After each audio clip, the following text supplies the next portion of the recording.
How's it going, everybody? And welcome back to My Comic Life. If you're new here, this is a Monday through Friday vlog that I do where I talk about all the comics that I read the previous night. And last night, I read Superman issue number 7, Middlewest issue number 2. I caught up with Middlewest, which is awesome, by the way. And Middlewest issue number 3. So let's first talk about Superman. Brian Michael Bendis has finally got done with his first story arc.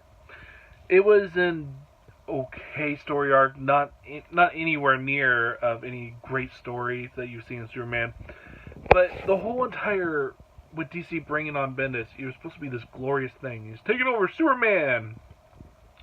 His Action Comics run, not the best. His Superman run, with some really great art by Reyes, it has just been a book that I have to say that I have not been super enjoying. But in the last issue, we had the whole reveal that Connor Kent has come back from his venture with his grandfather, and he is a lot older than what he was when he left. And you have Superman dealing with this fact, and he has to go and tell his wife, Lois Lane. There's one thing I have been hating about the last 2 issues. There's been like at least one panel where it's Lois in lingerie, very sexualized, and it felt like something that you would when you go to a con, you'd be like, "Hey, can you draw me a sexy Lois Lane?" Well, we got two issues back to back where we've had the same over-sexualized thing happen with Lois, and I kind of wanted to stop. It's like, oh, come on, really, we're gonna keep on doing this. This felt like something that you would see like in the early 2000s. But other than that, the story's okay. Like this whole issue was just building up to tell us what has happened to Connor, how he was on this adventure with his grandfather, and how everything has turned out to be pretty much everything has gone wrong, and now he needs the help of his father to take down his grandfather. So really, this issue was okay. It's like I'm really tempted to drop this book. I like, it's kind of hard for me to drop books, like especially something like Superman. It's like, I want to support you. I want to support these books. But I felt like, especially with some mainstream books, is that they're just not hitting the quality that you expect. Especially with DC, because you heard about these whole big old layoff, or 3% of DC Comics, there's going to be a layoff. So I heard this whole entire news thing about it, and 3% is not a big percentage. Now, if it is Dan DiDio and all the basically the top head guys that are going to be going the wayside, and I've heard rumors that that's possibly going to happen, which you never know until it actually really does.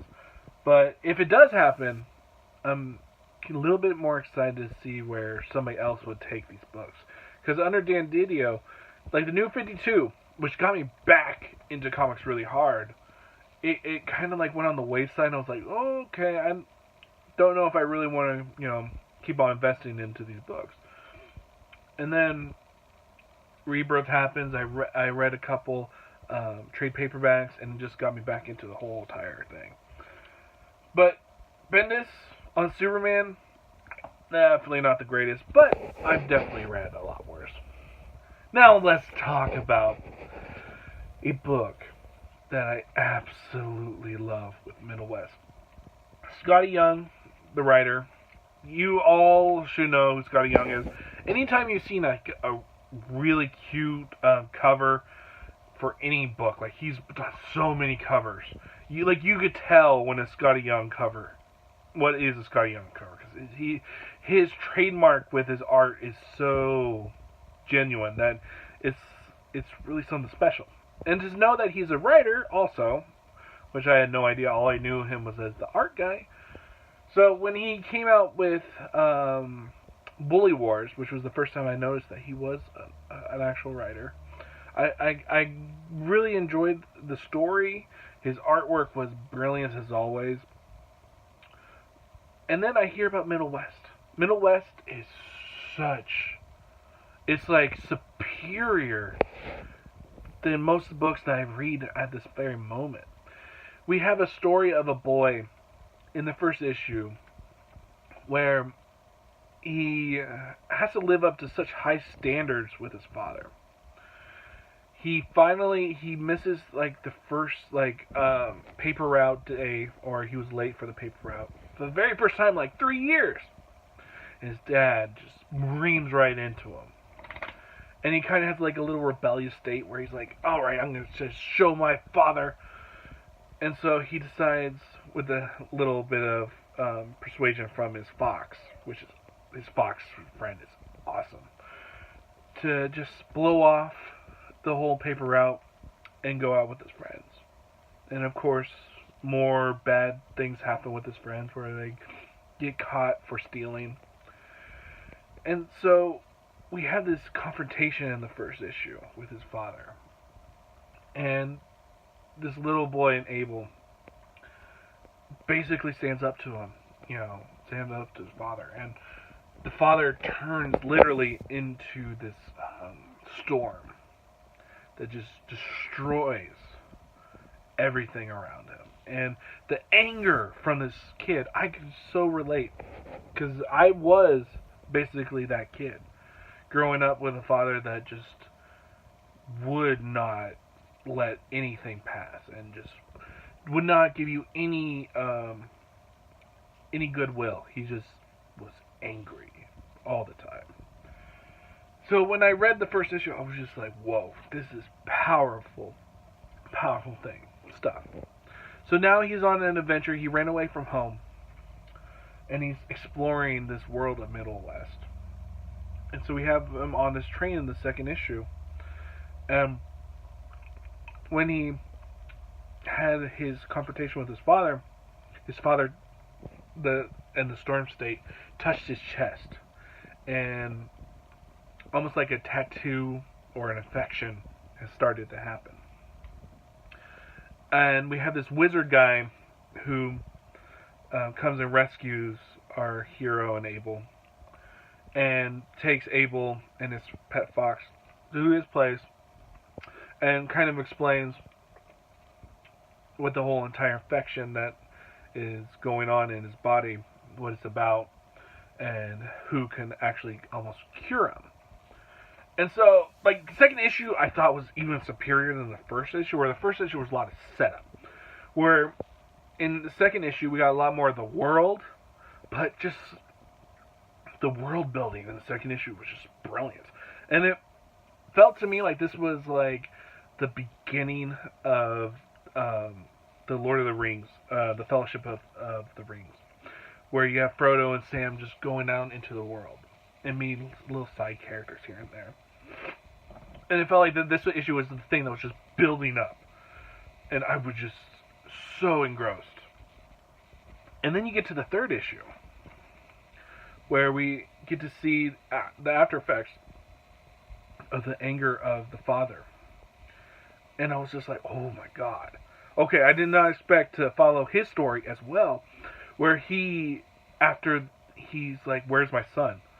Like, he knows what he did.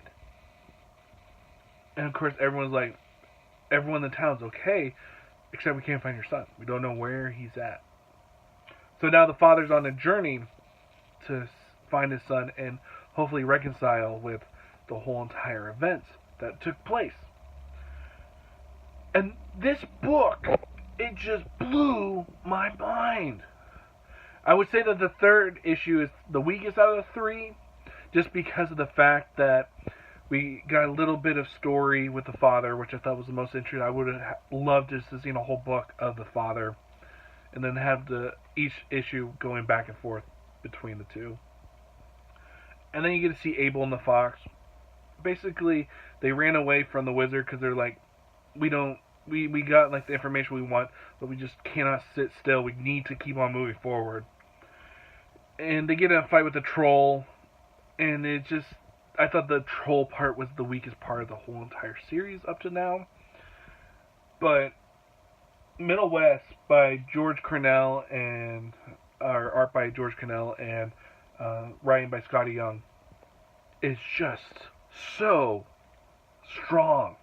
Like, everywhere you go, you're just like such strength in this book that it makes me go, it's like, okay, I got a book like Superman that I am not nearly as invested as you can tell in with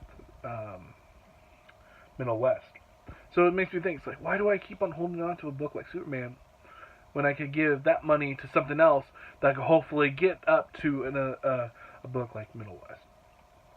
So I got a lot to think about with my pool list, because I got tons of books. And now that I have become now have a subscription with two shops, one that I get my Marvel and DC, and the other one that I get all my independents. And now I have Discount Comic Book Service, which gives me, I love the whole entire deals that you got there. Like, you got 40% off, 30%, and knowing that I don't have to go anywhere, and it will just be delivered to my place, is just, like, brilliant. So I got a whole bunch of indie, like, super indie books coming to me, hopefully, next Sunday.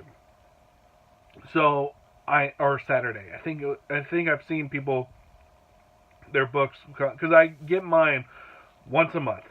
$6, I think, and they'll deliver all my books. So this month, I think I have like 20 books, 20 super independent books coming to my place this month. And then in February, I have like 40 books, where I'm now starting to dwindle my from the shop that I get all my independents. I'm starting to wean those comic books down to like my like, I need to read these now. So any books I can pick up in that shop will be my, like, the top books that I was just like, I need this now. Where there's a lot of like other independent books that I'm kind of like iffy about, or I'm like, I don't want to pay full price and I don't need the book now, so I'll wait to the very end of the month and get like a great deal. It's like, I think I pay like almost like $2.99 per book, which is just like how it was back in like 2011, before all the books have now gone to $3.99 to sometimes $4.99. So I am really excited to get into the super independent books. It just makes me feel like I'm one of those comic book readers that just, read all the super independent. Well, you guys all just read your Image and whatnot. I don't know where I'm going with this. But as you can tell, if you're new here, I love talking about comics. I just love talking about something that just entertains me, like Middlewest. Something that I feel passionate about.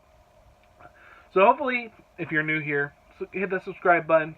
As I said, I try to have a new video every single Monday through Friday. So a vlog will be there.